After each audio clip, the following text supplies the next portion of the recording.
Self solutions എന്ന YouTube ചാനലിലേക്ക് നിങ്ങൾക്ക് എല്ലാവർക്കും സ്വാഗതം. ഇന്ന് ഞാനിവിടെ പറയാൻ പോകുന്നത് ഒപ്പോ A1Kയുടെ ചാർജിങ് പ്രോബ്ലത്തെ കുറിച്ചാണ്. ചാർജിങ് പ്രോബ്ലത്തെ കുറിച്ചുള്ള എല്ലാ വിവരങ്ങളും ഈ വീഡിയോയിൽ പറയുന്നുണ്ട്. അപ്പോൾ വീഡിയോ ആദ്യം മുതൽ അവസാനം വരെ ശ്രദ്ധിച്ച് കാണുക. ഇതിന്റെ ചാർജിങ് കംപ്ലൈന്റ് നോക്കാനായിട്ട് നമ്മൾ ആദ്യമായിട്ട് ഈ സ്ക്രൂസ് താഴെയുള്ളതെന്ന് അഴിക്കുക.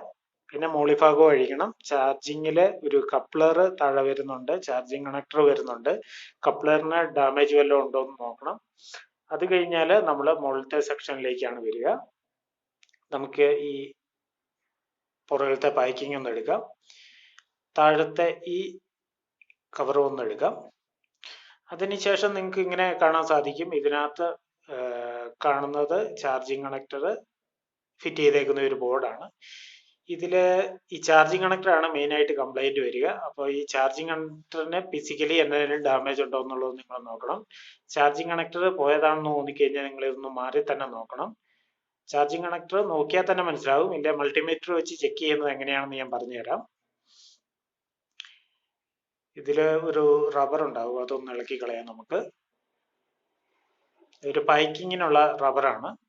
ഇതില് നമ്മൾ ചാർജിങ് കണക്ടർ പോയതാണോ എന്ന് നമ്മൾ മൾട്ടിമീറ്റർ വെച്ച് തന്നെ നമുക്ക് ചെക്ക് ചെയ്യാം. ഇതിന്റെ ഔട്ട്പുട്ട് എത്ര വോൾട്ടേജ് ആണ് വരുന്നതെന്ന് നോക്കുക.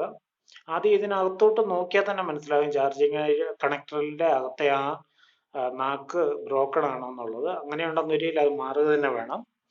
ഇതില് ഈ ഷീൽഡ് കണ്ടോ, ഈ ഷീൽഡിനകത്ത് ഒരു റെഗുലേറ്റർ ഐസി ഇരിപ്പുണ്ട്. അത് ഷോർട്ടിങ് ആവാൻ സാധ്യതയുള്ളതാണ്. അപ്പൊ അത് ഷോർട്ട് ആണോ എന്ന് എങ്ങനെ അറിയാം എന്നതിനെ പറ്റി ഞാൻ ഈ വീഡിയോയിൽ പറയാം. അപ്പൊ ഈ ഷീൽഡ് ഒന്ന് അളക്കണം. ഇത് ഷോർട്ട് ആയാൽ, അതായത് ഓവർ വോൾട്ടേജ് ഒക്കെ വന്നു കഴിഞ്ഞാൽ അത് പെട്ടെന്ന് പോകുന്ന ഒരു കമ്പോണന്റ് ആണ്. അപ്പം ഇതില് അങ്ങേയറ്റത്തെ ഇങ്ങേയറ്റത്തെ രണ്ട് പോയിന്റിലേക്കാണ് ചാർജിങ്ങിന്റെ പോസിറ്റീവും നെഗറ്റീവും കയറുന്നത്. അത് നമുക്ക് മൾട്ടിമീറ്റർ വെച്ച് തന്നെ ഞാൻ കാണിച്ചു തരാം ഏതൊക്കെയാണ് ഇതിന്റെ പോസിറ്റീവ് നെഗറ്റീവ് പോളുകൾ എന്നുള്ളത്. നമുക്ക് ചാർജിങ് കണക്ടർ ഒന്ന് കുത്താം. ഇതില് നമ്മൾ ഗ്രൗണ്ടില് മൾട്ടിമീറ്ററിന്റെ നെഗറ്റീവ് വെക്കുക. മൾട്ടിമീറ്ററിന്റെ പ്രോബ് 10 വോൾട്ടേജിലേക്ക് സെറ്റ് ചെയ്യുക.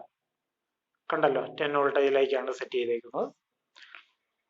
ഇനി നമുക്ക് പോസിറ്റീവ് പ്രോബ് ഇതിന്റെ ഇങ്ങേയറ്റത്തെ കണക്ടറിൽ നോക്കിക്കഴിഞ്ഞാൽ അവിടെയാണ് പോസിറ്റീവ് കണക്ഷൻ കയറുന്നത്. മനസ്സിലായോ? ഏറ്റവും അങ്ങേയറ്റത്തെ കണക്ഷനിലാണ് പോസിറ്റീവ് കയറുക. പിന്നെ നെഗറ്റീവ് കയറുക ഈ ആദ്യത്തെ പോയിന്റിലേക്കാണ് നെഗറ്റീവ് കയറുക. അത് ഞാൻ താഴെ വെച്ച് ചെക്ക് ചെയ്ത് കാണിക്കാം നിങ്ങളെ. നെഗറ്റീവിൽ വെച്ചു, പോസിറ്റീവ് വെച്ചു. ഇവിടെ 5 വോൾട്ടേജ് ആണ് കാണിക്കേണ്ടത്. 5 വോൾട്ടേജ് കാണിക്കുന്നുണ്ട്. അതായത് ചാർജിങ് കണക്ടർ ഓക്കെയാണ്. അഥവാ കാണിക്കുന്നില്ലെങ്കിൽ നിങ്ങൾ ചാർജിങ് കണക്ടർ മാറിയേക്കുക.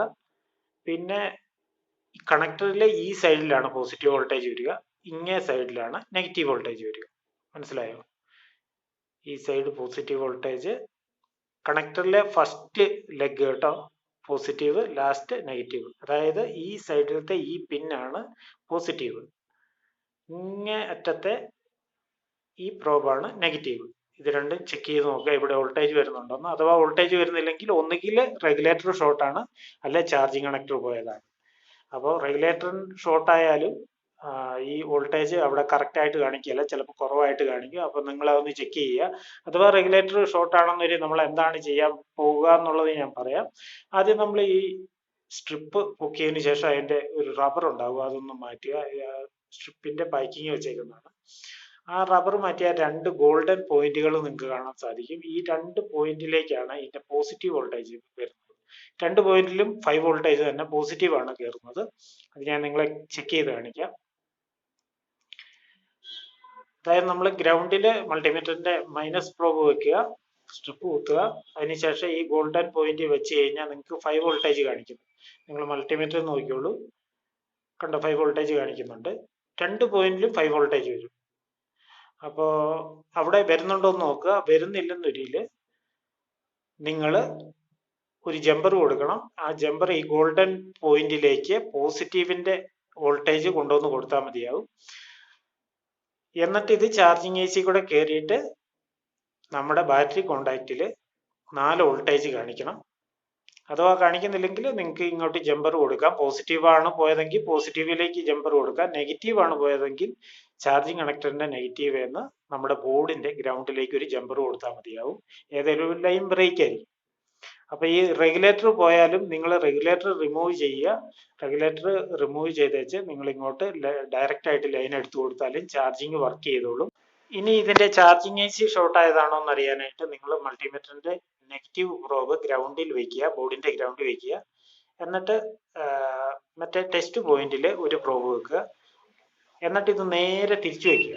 അതായത് മൾട്ടിമീറ്ററിന്റെ പോസിറ്റീവ് പ്രോബ് ബോർഡിന്റെ ഗ്രൗണ്ടിൽ വെക്കുക. അതായത് ഒരു സൈഡിലേക്ക് കണ്ടിന്യൂറ്റി കാണിക്കാവുള്ളൂ, വേറൊരു സൈഡിലേക്ക് കണ്ടിന്യൂറ്റി കാണിക്കരുത്. ബീപ്പ് സൗണ്ട് കേൾക്കരുത്. അഥവാ കേട്ടിട്ടുണ്ടെങ്കിൽ ബോർഡിൽ ചാർജിങ്ങിന്റെ സെക്ഷനിൽ എവിടെയോ ചെറിയ ഷോർട്ടിങ് ആണെന്ന് മനസ്സിലാക്കണം. അപ്പൊ ഇതാണ് ഇതിന്റെ ടെസ്റ്റ് പോയിന്റ്. നിങ്ങൾക്ക് എന്നതേലും ജമ്പറിന്റെ കുഴപ്പമാണെന്ന് തോന്നിക്കഴിഞ്ഞാൽ ഇങ്ങോട്ട് വോൾട്ടേജ് വരുന്നില്ലെന്നൊരു നിങ്ങൾക്ക് പോസിറ്റീവ് എന്ന ചാർജിങ് കോണ്ടാക്ടിന്റെ പോസിറ്റീവ് എന്ന ഒരു ജമ്പർ എടുത്ത് വെച്ച് ഇങ്ങോട്ട് കൊടുക്കാവുന്നതാണ്. അപ്പോൾ ഇത്രയൊക്കെ ഉള്ളൂ ഇന്നത്തെ വീഡിയോ. വീഡിയോ ഇഷ്ടപ്പെട്ടാൽ ലൈക്ക് ചെയ്യുക. ഇതിനെപ്പറ്റി എന്നതേലും ഡൗട്ട് ഉള്ളവര് താഴെ കമന്റ് ആയിട്ട് ചോദിക്കുക. അപ്പോൾ ഒരു പുത്തൻ കിടിലം വീഡിയോ ആയിട്ട് വീണ്ടും കാണാം. എല്ലാവർക്കും നന്ദി, നമസ്കാരം, ഗുഡ് ബൈ.